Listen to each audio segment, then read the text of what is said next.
Hello, everybody, and welcome back to another episode of the Red Bearded Risk Guy with Joshua Keene. I'm your host, and I had an awesome conversation with Dan Petrillo, the man I consider to be the authority in Oregon on helping businesses navigate their work comp. And he's a shareholder here at Laporte and one of my main mentors. But prior to becoming an agent, he spent 8 years doing loss control at SAIF, which is Oregon's main workers' comp carrier. And he gave us a peek behind the curtain on some work comp strategies that can be used not only to reduce your costs, but these strategies can even increase your revenue.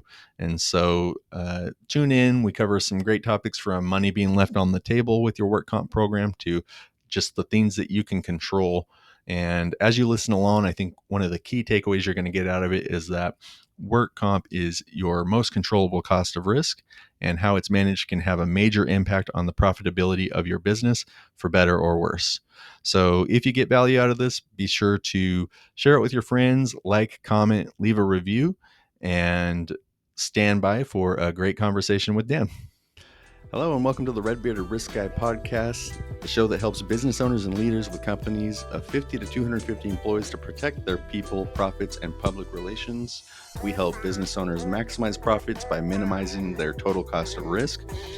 Your host, Joshua Keene, also known as the Red Bearded Risk Guy, is a commercial insurance and benefits and risk management expert in the Pacific Northwest, but he has dedicated his career to helping businesses stay ahead of emerging business trends on all business-related challenges, not just risk and insurance. So we will get into interviews with industry experts on everything from strategy and growth to sales and marketing, corporate risk management, commercial insurance, and even motivation. These weekly conversations will provide actionable advice on the latest trends, challenges, and opportunities facing the business community. If you want to stay ahead of the curve and strategically position your business for success, then this podcast is for you. Tune in to the Red Bearded Risk Guy and join the conversation today. And also, while you're at it, be sure to like, subscribe, follow, and leave a review. Thanks for being here.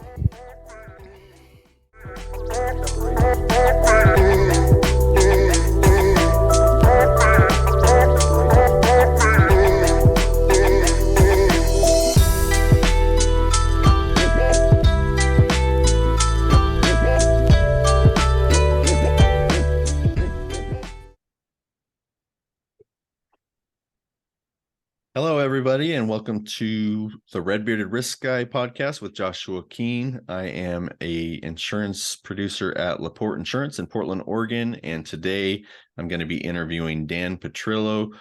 He's one of the shareholders here at Laporte, but we're going to be focusing on workers' comp because that is his background.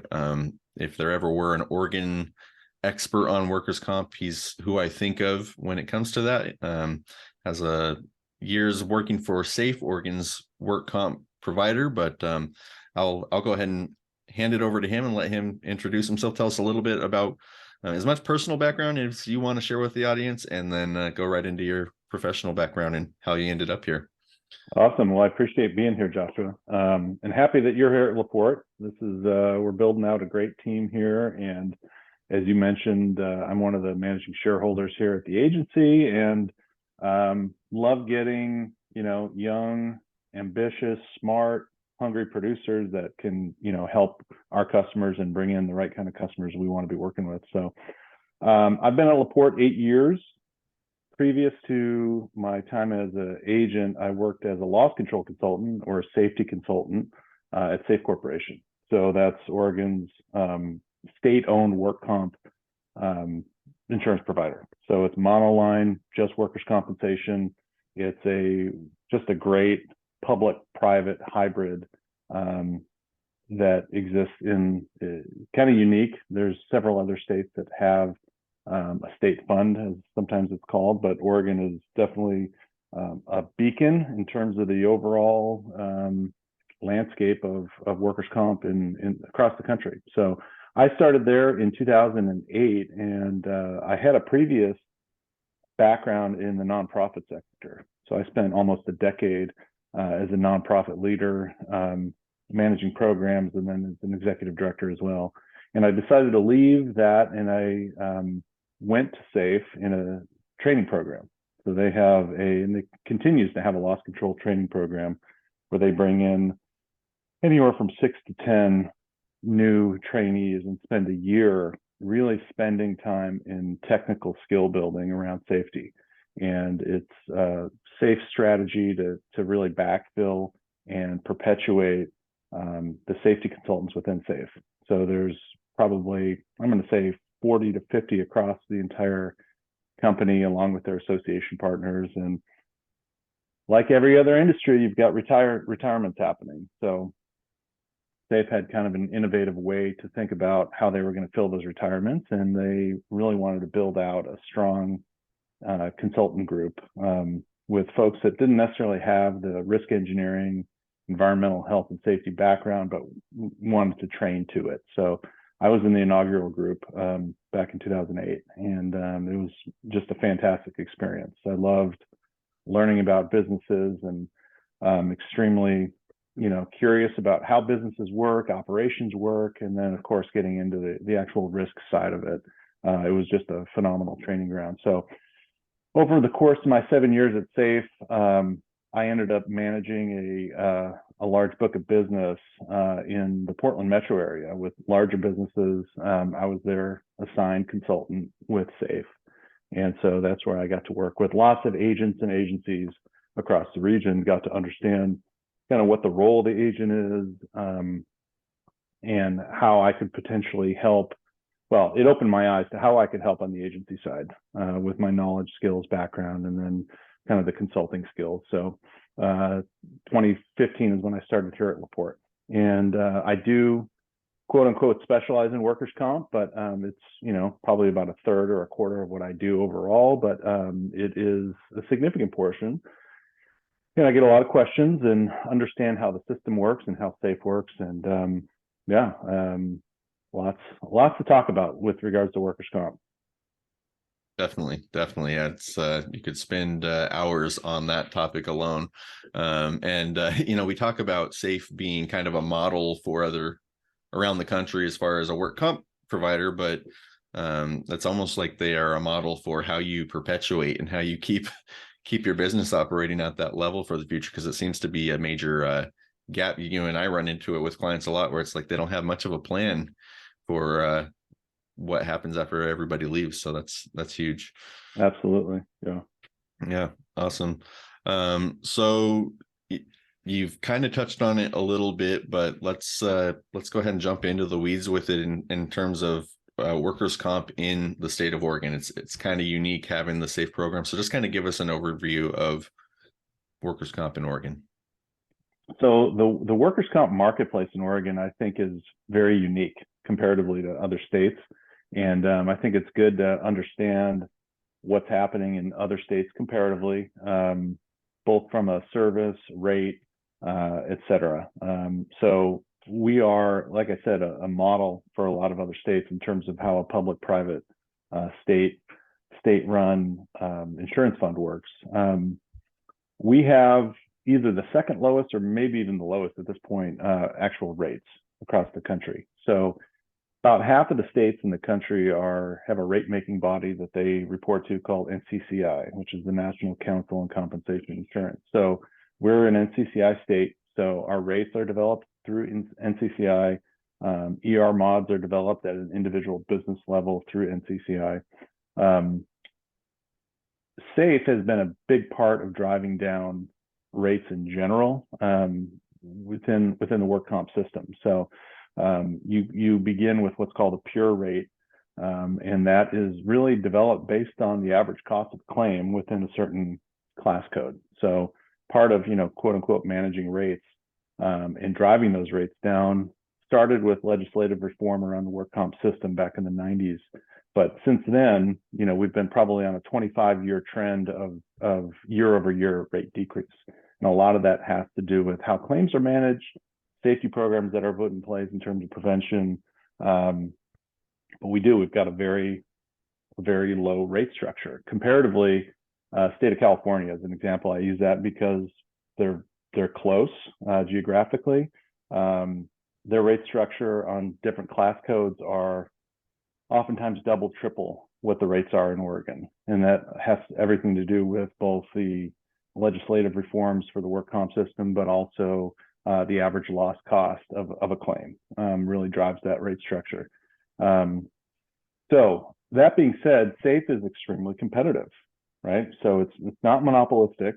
State of Washington is monopolistic, where you don't have an opportunity or a choice to go out to what's called the voluntary market.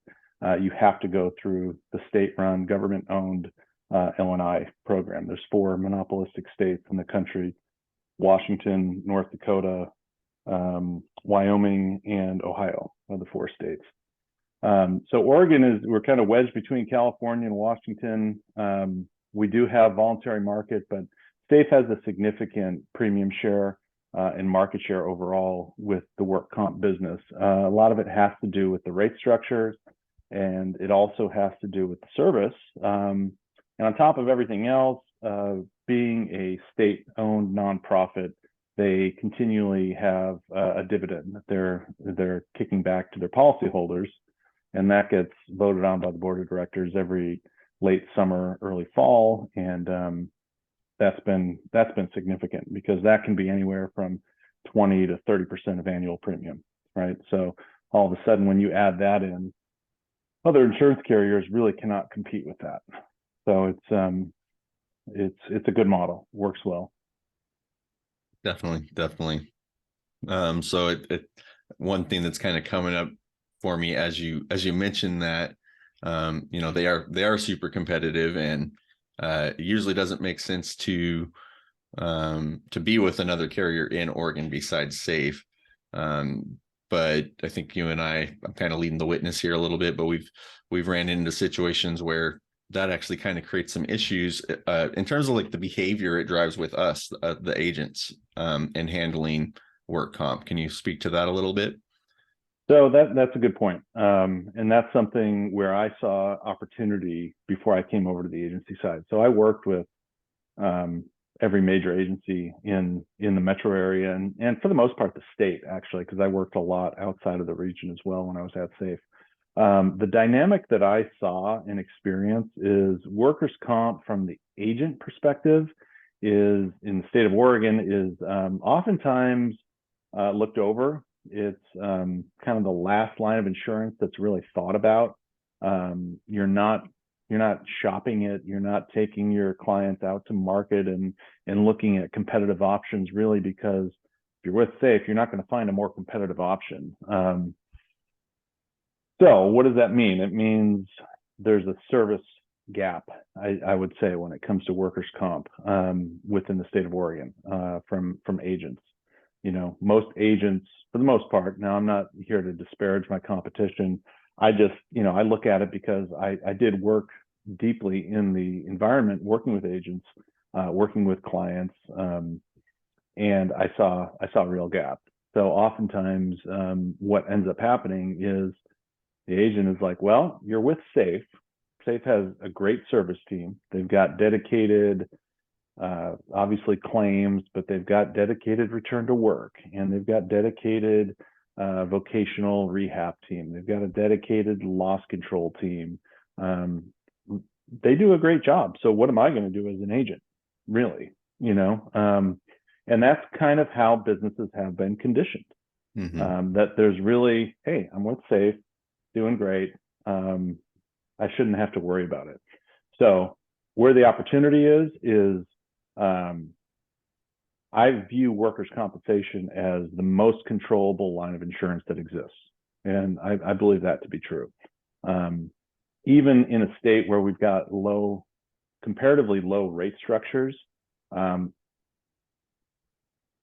there's still lots of opportunity to drive that lower from a premium standpoint, but also to provide services and interventions, plans of action that can really help our clients prevent the claims from happening, managing the claims after they've happened, because that's one thing that I talk to my clients a tremendous amount about, is how do we actually effectively manage a work comp claim? It's like, well, you've got privacy issues. You've got employees that work directly with the insurance carrier. So what could I possibly do? Well, there's actually a lot you can do that end up having a major impact on the outcome of the claim, right? So a lot of times where I get called in on for help on claim situations are those, the 10% of claims that drive 90% of the headache for clients.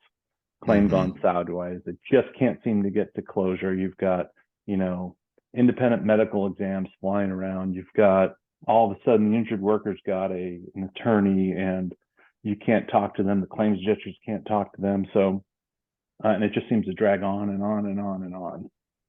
And it's frustrating. It's frustrating for everybody involved. So,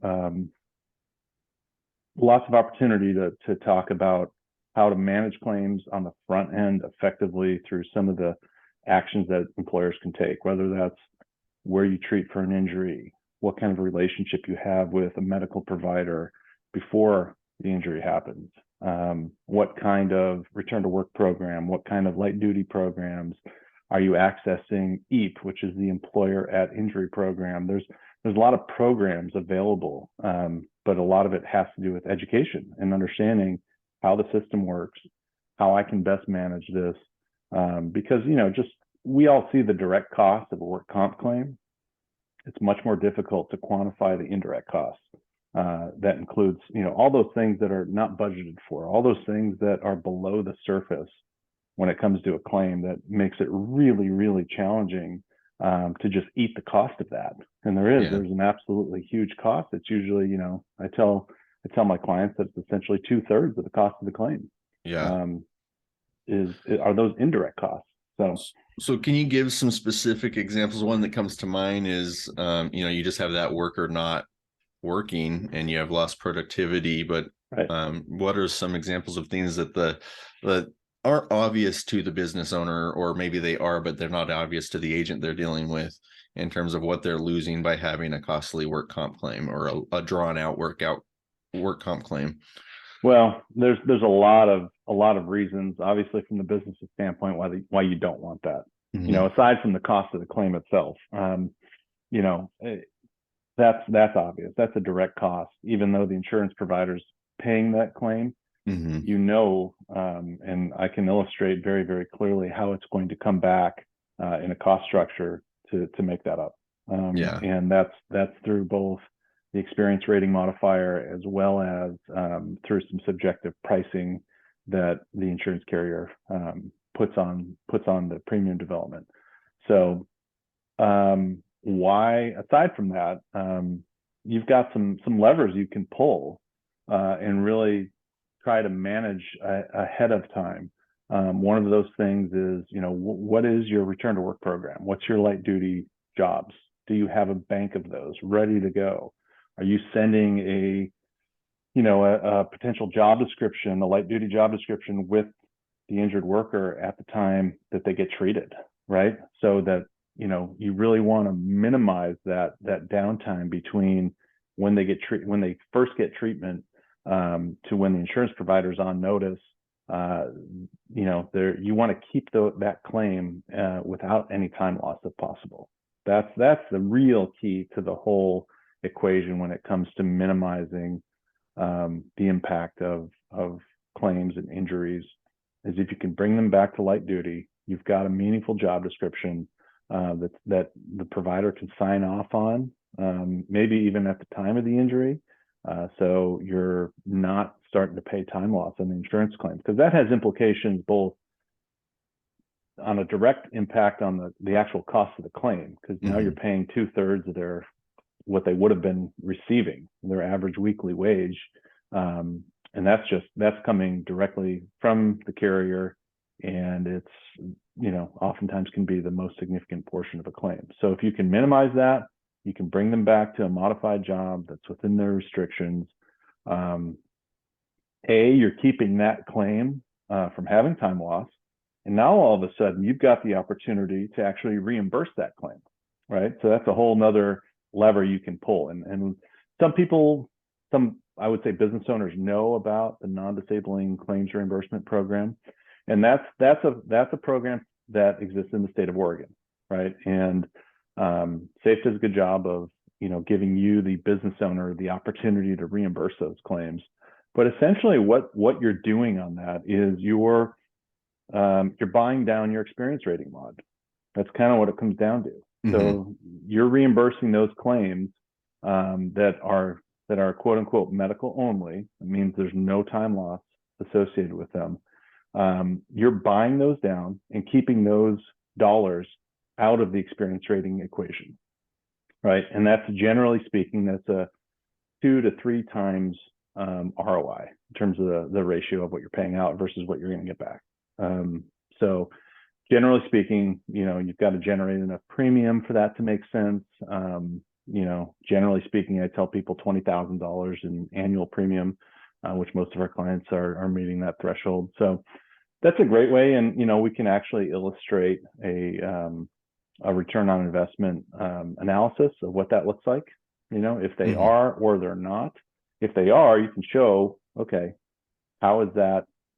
What are the dollars I'm saving from participating in this program and reimbursing these claims? So just kind of, going back to the original question around how do we minimize the impact of claims? That's one piece of it. Yeah. Well, it seems Related like to it's also return to just work. being a good member kind of the business world, or our community, because it's not just bad for the business to have that person out of work for a long period of time. It's really bad for the employee themselves too. And so it absolutely is. And there's multiple studies that have been done with regards to that. So the longer someone is out of work, the more difficult it is to get them back to their original position of pre-injury. It just takes longer. So there's the physical healing piece. Obviously being active within your restrictions, of course, is going to be beneficial. There's also the psychological piece, from a mental health standpoint.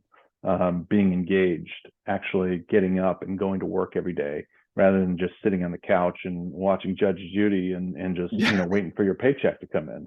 Right. Outside of a few individuals that are shooting for that, I mean, there are those people, right. But most people, that's going to weigh on you pretty hard over time. Sitting on the couch, and especially a lot of the trades guys we work with and people like that are used to being out working with their hands and kind of building the world. And absolutely. And so without getting too into it, it is kind of a boring detail, but we're throwing around, assuming our business owners, most of them know what we're talking about when we say EMR or X mod or experience mod rating. But just real quickly, give a description of what that is, and then maybe we can move into some examples of more into the weeds on how we're controlling that, or how your clients can control that. Sure. So an experience rating modifier is exactly what it sounds like. It's a modifier. So it gets calculated in the equation of premium development, right? So it is the way that the insurance carrier takes your claims history to help, either give you a debit or a credit based on your history. So one thing that I've always told my clients and prospects when I'm talking to them, if they don't understand what the experience rating modifier is, everybody knows on the personal auto insurance that you've got essentially 3 years of your claims history that comes into the equation when any auto carrier on your personal auto is going to rate you, right? And that's kind of an automated system. They're going to pull in, there's a public database of the claims that you've had, and they're going to pull that in, and they're going to rate you based on that. Similarly, the business side for workers' compensation, the experience rating modifier is going to take 3 years of claims history, right? And they're going to develop a modifier. So it always starts at a 1.0. That's average for your industry. So you're going to be benchmarked against other businesses in your industry. So that's where the benchmarking happens. So you're going to look at the payroll and by class code and develop a determination of what's the expected number of claims that you're going to have. And in that 3-year period, now I'm being very basic about the whole thing, but in that 3-year period, are you having more claims than expected or fewer claims than expected? And there's different types of claims, from medical only claims to a disabling claim to a claim that's got permanent partial disability to a claim that's got permanent impairment to a fatality. I mean, there's all the claims are rated a little bit differently, but there's an expectation, and it's all based on data, of what they would expect, and when I say they, the rate making body is called the National Council on Compensation Insurance, NCCI. So that's who makes these rates, and that's who determines your experience rating modifier in the state of Oregon. So every year, that experience rating modifier, or ERM, is determined on an annual basis by NCCI. So they're going to take all the claims data that comes in from the insurance carrier 6 months prior to your renewal date, and they're going to calculate what that experience rating modifier is. So as I said, 1 is average for your industry, for every industry. Depending on your claims history, that number either goes up or goes down. So when it goes down, that becomes a credit modifier, right? So if you've got a 0.8 mod, you're going to have a 20% credit when that premium is getting developed, right? So if you've got a 1.2 mod, you're going to have a 20% debit when that premium is getting developed. Mm-hmm. So you can see pretty clearly the impact it has on the premium you pay. Yeah. So that's why it's really important to control the claims as best you can, both from the frequency of the claims and the severity of the claims. So lots of tools that can be utilized to help do that. But that's, ultimately, how do they charge you back for claims that happen? Mm-hmm. Mostly through the mod. Now there's other elements within the pricing structure of the insurance carrier. Mm-hmm. And we can talk about that too, because that's one of the elements that we do a lot of work on, is educating on how that works, and understanding where you're priced and how do you get improved pricing. Mm-hmm. Definitely. So, and are you're referring to the tiers within? Right. Okay. So yep. I know don't have a visual and we're getting into the weeds here, but the best we can, let's touch on that, because I think that's the kind of the unknown part. Both the customer I'm dealing with usually isn't aware of that piece, and right. Most even other, not to be disparaging, but a lot of insurance agents don't even know about those tiers or how you can influence them. So yeah, no, that's a great point, because along with other lines of insurance, workers' comp, it's not always clear. In a proposal, it's never shown. Mm-hmm. It's really an internal mechanism used by the insurance carrier to price the policyholder adequately, right? So generally speaking, now I'm speaking in general, those pricing decisions are going to be pretty conservative, right? Because this is my personal opinion. Just knowing in the state of Oregon that, work comp is quote unquote inexpensive comparatively.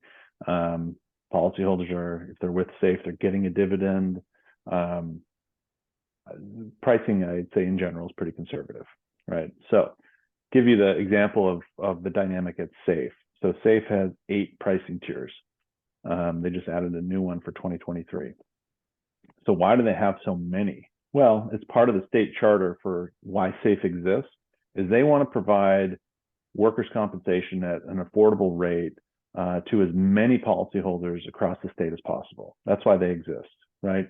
So they've got to have the pricing models to support that, both on the kind of the credit side, where you've got a really, really clean, great business with great safety programs. You don't want to overcharge them, mm-hmm. right? On the flip side, they also want to bring as many businesses out of the assigned risk pool as possible, right? So the assigned risk pool is, in the state of Oregon, it's the insurance of last resort, right? So workers' compensation is it's a compulsory coverage. It's required by law if you've got employees. But if you're either new in business in a high risk type of industry, or you've got terrible claims experience for whatever reason, and no insurance carrier really wants to write you, they don't want to underwrite your risk, you end up going to the assigned risk pool. Now, because of underwriting guidelines from a lot of insurance carriers that say no, SAIF has really made it a part of its mission to provide coverage with an adequate price to a lot of those risks that otherwise wouldn't be able to get coverage in what's called the voluntary market. So, you've got 200 plus insurance carriers that are rated or filed to provide insurance in the state of Oregon. Most of those are non-competitive if you're qualified to be with SAIF. But if you're in the assigned risk pool, you're still going to look and try to get coverage outside of the assigned risk pool, because rates there are triple what the voluntary market is oftentimes. There's a lot of additional penalties, and it's challenging to be there. It's a massive cost. So just kind of giving context around why does SAIF have so many pricing tiers is, they want to be as flexible as possible. So it makes sense. I mean, it is unique in that it gives that, either the newer business that's high risk is usually how it'll be, or, maybe they've been around for a few years, but they had that one-off really bad traffic accident and it's giving them a chance to stay in the pool. But it's also giving the people in the pool that are doing a really good job an opportunity to be in it without really being punished, if you will, for the bad behaviors of the other insured. So it's whereas usually, we've all gotten those increases on our auto insurance renewal or whatever, and then you call your agent and they say, oh, well, people in your neighborhood had a lot of claims, and it's like, well, I didn't. I was perfect. And so it's actually unique in that it gives insurers a way to kind of, benefit from being as good as they are. So that is, we love SAIF, but it's just a nice perk. We've talked a little bit about, both the indirect, the lost time, all those things, and the direct effect, the premium itself, how we can affect the premium itself on bottom line. But, and I don't even know if this is the right way to ask this, but what about like top line? Because that X mod, there's things that it can rule you out on if you're over a 1 in terms of opportunities, associations, things like that. Can you speak to that a little bit? Absolutely. Yeah, that's a great point. So it can become a cost, a serious cost outside of premium development. So, as we work with a lot of contractors, trade contractors in particular can be subject to this. So generally speaking, if you're working with a large GC, they're going to require you to have a mod of 1 or below, right? So just the opportunity to bid on work, as you talk about. Generally speaking, the large, more sophisticated GCs are going to require that because it's an indicator of the type of business you are. And so they use it as a screening tool. They use it as a screening tool, a qualifier, including other things like your DART rate, which has to do with your OSHA recordables. So that's one piece. The other element is within SAIF, there's about 20 group programs, and a group program is really looking at all the different associations that partner with SAIF to give a rating discount to their members, right? So, example, OBI, Oregon Business Industry. What else is there? There's about 20 of them. Associated General Contractors, AGC. There's OTA, Oregon Trucking Association. There's many trade associations that bring a benefit to their SAIF premium development if they're members. Now, to qualify for that program, you've got to have a 1.0 mod. Generally speaking, I think they're all a 1.0 mod. And then you've got to have your frequency and severity of claims less than the industry average. So they want the high performing groups, right? So that upfront discount, it varies from association to association, and it changes on an annual basis. So as an example, with AGC, Associated General Contractors, they have an upfront rating discount that can be anywhere from 2 to 10%, sometimes higher than that, actually. In addition to that, AGC has a program it's called a group retro, and that's a retrospective rating program that really gives the members discounts after the policy period is closed based on their claims experience. It's a kind of easy way to think about it. It's the only group retro program that exists within SAIF, and it's highly advantageous to the policyholders. So it's really what drives membership with AGC, the association, Hmm. because it is extremely beneficial to the contractors that are in that program. So, anyways, that goes back to your mod question and Hmm. how that impacts the ability to secure business and maximize top line revenue. Great. Well, let's talk a little bit then about, we've talking about the facts and how it works, but let's talk about the rubber meeting the road. You can either use a specific example from memory, because I know you've helped a lot of accounts with these, or let me kind of just run a scenario by say I'm like a concrete contractor in Oregon, and I've just added my 30th employee, but we've had we're profitable, we're doing good, we're getting work, but we just grew so fast that we weren't thinking about getting these policies in place and processes in place for safety and things like that. So you sit down with me, my losses are a mess, my mod's a 1.4, I'm paying 40% than what's average for a concrete contractor, and then there's all the other indirect stuff that's affecting me that we talked about. What's that look like in terms of developing a plan, or how we fix Right. that? Common scenario and common scenario for particularly contractors that have grown quickly. Even with COVID, our contracting clients have not slowed down, No. and that's been fantastic for them. Obviously, the challenges around workforce and labor is probably the biggest thing that they're facing.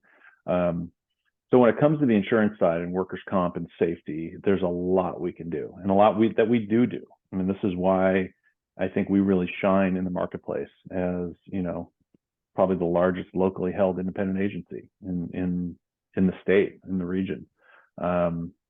It's this model when we can sit down and not only help a client. Let's just take this concrete contractor as an example. Analyze what's happening, educate what's happening, educate on what's happening, and the implications of those claims, lack of programs, lack of formal protocols. It's common because what ends up happening is when you grow to a certain point, you've got to build out infrastructure, right? Mm-hmm. And that's where we can come in and be helpful. And quite honestly, this is where we really shine is with growing companies that need formal programs and an understanding and quite frankly, a sophistication level needs to get bumped up. So that starts with education. So, I would lay out exactly how the policies are working in terms of the insurance end of it, the implications of, the claims, and then really giving resource and guidance around programs and policies and maybe even hiring decisions. Where I want to be and where I want our agents like yourself to be is to really be a part of the risk management team, Mm-hmm. with that client, and that could be definitely long term for sure, but really in these kind of choke points where they really need help, right? Mm-hmm. You embed yourself, so that's going to be could be trying to influence them on hiring a formal safety person, right? Or taking that quasi HR person that's also doing bookkeeping and maybe they need to focus solely on HR, Mm-hmm. right? So how do they do that? Well, first, you kind of look at what's the need and needs assessment of that. I'd say that formal position, and duties and implications if they don't do that. But really, again, resources from an agency standpoint that we give vis-a-vis our portal. That's a huge element. I'll sell that because it's I such was a going to good ask you tool. too anyway. So tell us Yeah. about InSource, because it is So kind of our magic bullet as to how we solve these problems. So. yeah, it is. InSource is our branded risk management portal that we give our clients access to at no charge. So really what it is, it's a safety compliance, and compliance across lots of different areas from, OSHA, DOT, benefits compliance on the employee benefit side, HR, tremendous amount of HR resources. So where I use it most heavily is HR and safety, right? So helping a client understand what's an OSHA 300 log. What is, a lot of people don't even know about it. They're not aware that maybe I've heard the term, but I'm not really sure what it is and how to keep it. Okay, well, let me walk you through exactly what you need to record, where you keep it. We actually have a software tool embedded in Source where that OSHA 300 can be kept, where the data on an annual basis, when you have to post your 300-day summary annually from February through April, you can print those directly from our portal and it prints on the OSHA forms that you then post. So that's an example. But safety programs, formal safety programs, some of the best. As a safety professional in my background, I've vetted a lot of different programs out there, and this probably has the best content from a OSHA compliant safety program, along with training, certifications, videos. It's all there, and it's high quality. So I really lead with that to understand, like, okay, let's understand what our needs are, whether it's on the OSHA compliance, safety in general, HR, maybe even employee benefits, because that kind of goes into that realm as well in terms of what you're offering your employees, and start building an action plan over the course of a year. So that's the way I kind of go about it, is building out kind of an action plan with deliverables on a monthly basis, right? Yeah. So this month we're going to tackle safety committee training with the safety committee. Oh, you don't have a safety committee? Okay, here's what we need to do to get that going. Yeah. Right. So obviously for 10 or more businesses with 10 or more employees, it's required by law. If you haven't been inspected by OSHA, you will at some point, and the very first thing they're going to ask for are the safety committee minutes. So that's an important thing to build out the infrastructure for, the safety culture of the business. Is you got to start with the safety committee. Yeah. So things like that, where we're, again, this is going to come out during a needs assessment analysis of figuring out where they're at, what they need, and having the tools to kind of backfill with it. So yeah, and that's stuff that we do in house. We'll train the safety committees. We'll train the safety committee on, here are the basics.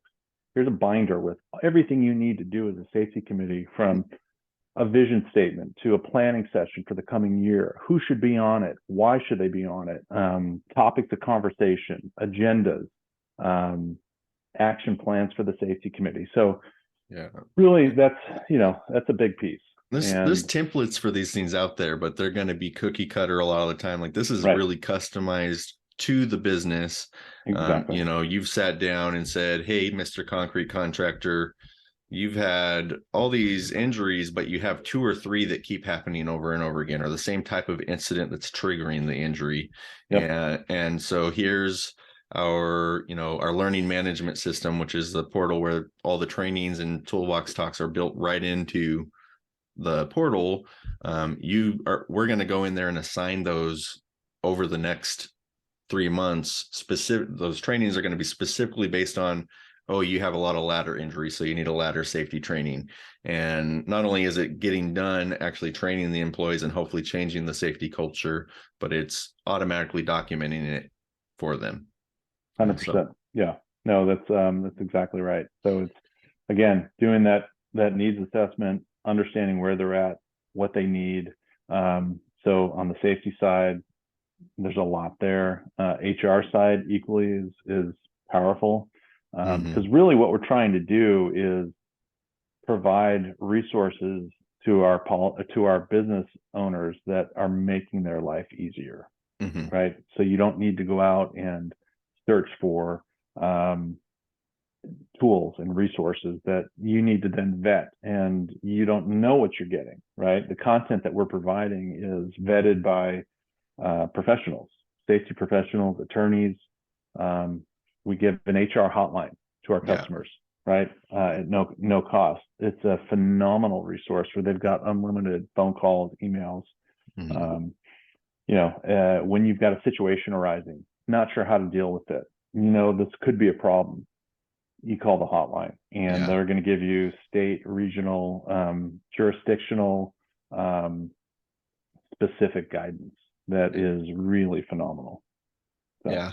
Well, and you and I we've both run into this a lot where HR specifically is an example where it's like the owner taps a GM or someone that's in on the operations team or even just a supervisor role, and they're like, "Hey, you're HR now too," and it's just it's really hard to navigate that. We have no, you don't know what you don't know, and so yeah, that's huge having both the hotline and then all the tools that we have from helping with total compensation calculators and all that. So job descriptions, yeah, yeah, or even an salary, interview script. How do interview you interview? questions. Yeah, Exactly. yeah, Yeah. yeah, No, there's a lot there that is extremely valuable that, you don't necessarily think of when you think insurance, but this is a resource that we've invested in as an agency that is extremely valuable to our customers. yeah, yeah, definitely. Yeah, it's We're making um, them better for working with us. I mean, that's our ultimate goal, right?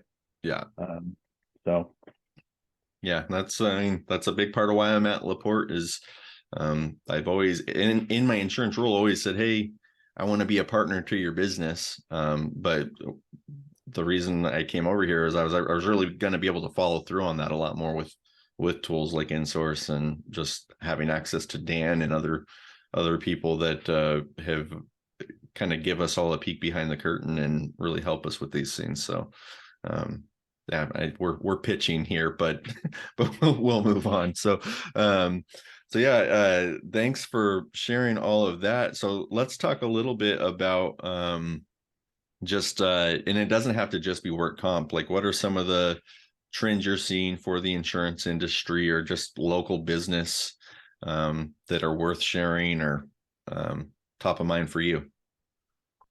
a couple things.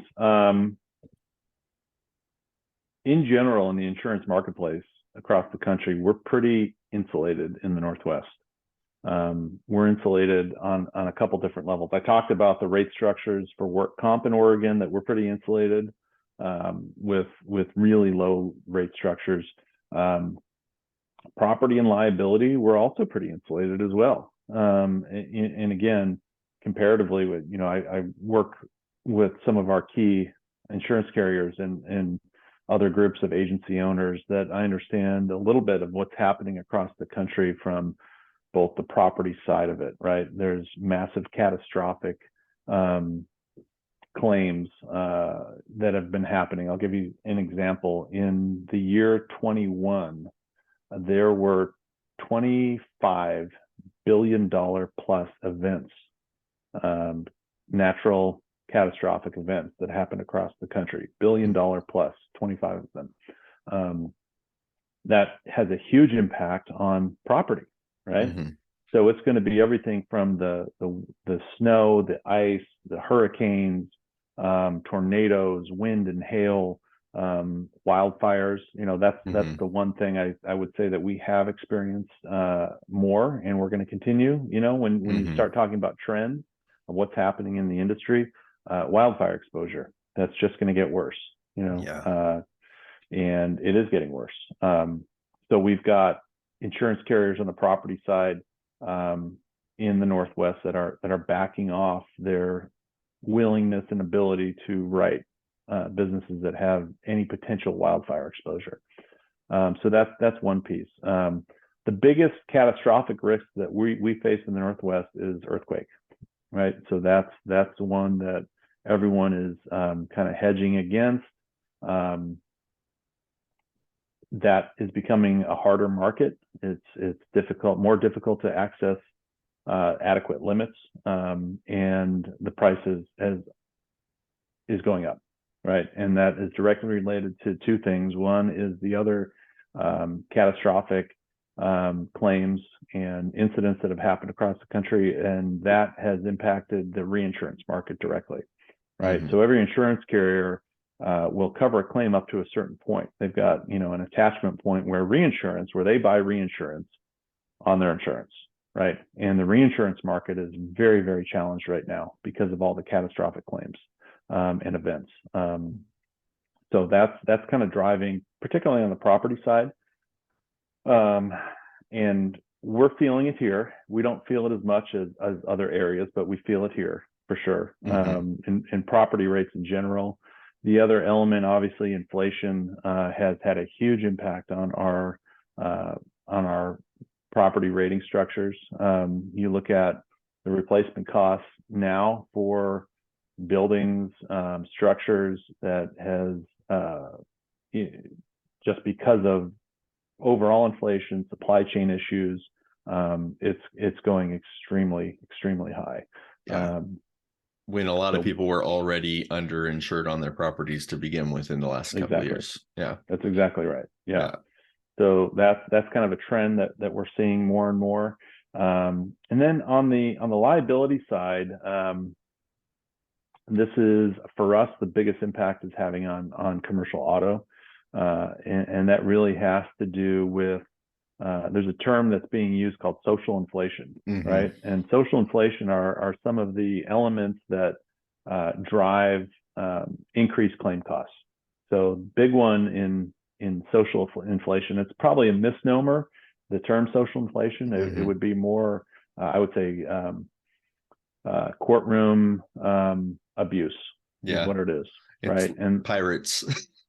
Right. Sorry. So there's a $17 billion industry that exists right now and has existed for the last 10 to 20 years, but it's grown significantly. And it is what's called litigation funding, right? And so you've got third-party groups with money looking to invest, and they're gambling on individual cases in the courtroom, typically against companies, right? So you have an anti-business sentiment. You've got outside money that is now influencing courtroom verdicts and the ability or the plaintiff's willingness to take something to trial and get a massive number in terms of an award. It's really kind of crazy what's happening. That's indicative of what's actually happening with the verdicts, because these companies they're private equity companies don't just gamble. It's a little bit of a gamble, but they invest in things that they think are going to give them a return. And so they've looked at what's happened with verdicts over the last few years and say, oh, there's a good enough chance that they're going to rule in favor of the individual and not the company. Right. And there's going to be a payout. And so and they win typically 90% of the time by their count. Yeah. Right. That's from these companies that are investing. And so the dynamic that has is twofold. One, it's increasing the number of cases going to trial, because typically, an insurance carrier they're going to want to settle a case, right? If they're legitimately their insured is at fault, they're liable. They're not going to, generally speaking, not going to want to take it to trial. They're going to want to settle it because of the cost to defend and completely. It just doesn't make good sense. But now with these companies that are investing in trials, they know they can get more from a jury. And so they're pushing hard to go to trial. And it's having a massive impact on, it's trickle down. It's impacting everyone down to the end consumer. So where do we see that? We see that on primarily on auto, commercial auto. That's where a lot of these verdicts are happening. From a rate structure, that's where we call them nuclear verdicts. Anything over a $10 million verdict in the courtroom, that's happening with more and more frequency. I'll give you a statistic because it's mind-blowing. In 2008, the average insurance claim that exceeded $1 million. So that's, you're going to exhaust your primary limits, generally speaking. The average claim above $1 million was, I believe it was $2.3 million. That was the average. 2018, so 10 years, the average liability claim over $1 million was $22.3 million. Yeah, I saw that article the other day. It's pretty It's terrifying. unimaginable. Yeah, It's unimaginable. yeah. So, I was just giving a training yesterday to an association around things that you can do to really prevent being in that place where an award like that, where you're even in the courtroom. And it had to do with having a large fleet, and that Mm-hmm. exposure and commercial drivers and everything from technology to cameras, and what you're doing with that. You're right, because oftentimes these are, you're being, the jury's finding the business negligent for whatever it is, negligent hiring, negligent retention, negligent, Mm-hmm. fill in the blank. So how do you hedge against that? And a lot of it has to do with how you're managing your drivers, Yeah. and it's a massive risk for businesses. Oftentimes for our customers, their biggest risk, physical risk for something bad to take the company down, is going to be around their auto exposure. Yeah. And so that's where, when you ask, what do you do outside of the work comp side of it? I spend a lot of time on auto and fleet Mm-hmm. safety, because it's a big risk to companies. Yeah. Well, and we touched on briefly how hard hiring and retention is right now. And so, with our clients, tradespeople, they need their new hires to be able to drive, and they're getting a little bit more and more willing to hire people they might not have hired before. Yep. And so that can really impact things. So you kind of already touched on it with the fleet safety side, but maybe just in general, back to the concrete contractor. I've listened to this podcast and heard what's going to happen. Say I just renewed 3 or 4 months ago and it wasn't that bad. It was all right. But now I'm hearing this, I'm getting a little nervous, both in terms of controlling my claims, but also just what to do in terms of the market and dealing with my agent. Do you have any tips or pointers on that? Absolutely. I think having a qualified agent do a full analysis of, not just your program, your insurance program, because that's one element, but looking at, the risk across the company in general, because there's a lot there. There's a lot of unseen, unplanned for risk that exists. One of the things that, in terms of trends and what we're doing, how are we staying ahead of what's happening, is looking at executive or owner liability, Mm-hmm. right? So looking at what happens when I want to retire. What's my succession plan? What happens if, my partner of 30 years dies tomorrow, Yeah. right? Do I have a mechanism in place vis-a-vis a buy-sell contract or agreement, that provides, not just direction and, of what happens, but a funding mechanism, Mm-hmm. to make your partner's wife whole, right? And for you to be able to buy them out, that sort of thing. I mean, there's a lot of risk from that standpoint when, because a lot of businesses, and I'm sure you've seen this, they kind of grow to the point of, without a lot of planning, right? Yeah. And you get to a point where now you've got an owner that's, middle aged. Maybe they've got a kid in the business. Maybe they've got an heir apparent that's, a key employee, but they haven't really done any formal planning around how to transition the business. Yeah. So oftentimes this is our client's largest asset, is the business that they've built from scratch. So there's a lot to protect, right? Yeah. We should be having, when we are having that conversation, consistently around risk management, because now that's not necessarily about insurance, could No. be, but really it's about what's your largest risk, and Yeah. how do you plan Yeah. for it. Well, you talked about, event like your partner dies or something like that happens. But there's also even the just the threat of your business being built around a few key people who are being headhunted. Exactly. And one or two of them goes somewhere else and they bring employees with them.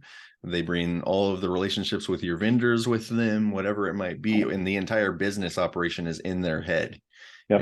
And so How do what are you you build doing to, out a how do you golden transfer that handcuff. knowledge to the next? Yeah. How do you keep them financially motivated to stay while building a plan to transfer that knowledge to whoever's going to be the torch is going to be passed to. So Right. Exactly. yeah. Well, that I honestly, those conversations I think are, for me personally, they're the funnest and most interesting conversations, and they seem to be, obviously what we do matters a lot. Like, it's really important that I have the right auto insurance, the right GL policy, all that stuff needs to be done right. But when it comes to a business owner's day to day, these are the things that are going to keep them up at night, in terms of, just having a viable business. So, Yep. awesome. Well, do you have any final thoughts or key insights you want to share before we sign off here? The only thing I'll say that I think would be worth reiterating, we started the conversation talking heavily about workers' comp, and it's the most controllable line of insurance. So the call to action, if I had one, was to get your agent to do a full analysis for you on your mod, on your claims, to really understand where's the money leaking off your balance sheet, because it's happening whether you realize it or not. Yeah. And so how best to control that, so Definitely. that's what I'd leave with. Awesome. Well, that's great. And well, I will look forward to getting this posted. I know it's going to bring a lot of value to our audience. And thanks again for being here, Dan, and shared a ton of awesome information, valuable information. And so as the podcast moves along and more topics come up, I'm sure we'll talk again. But for now, have a great rest of your day. And thanks for being here. Thanks for having me. I appreciate it. All right.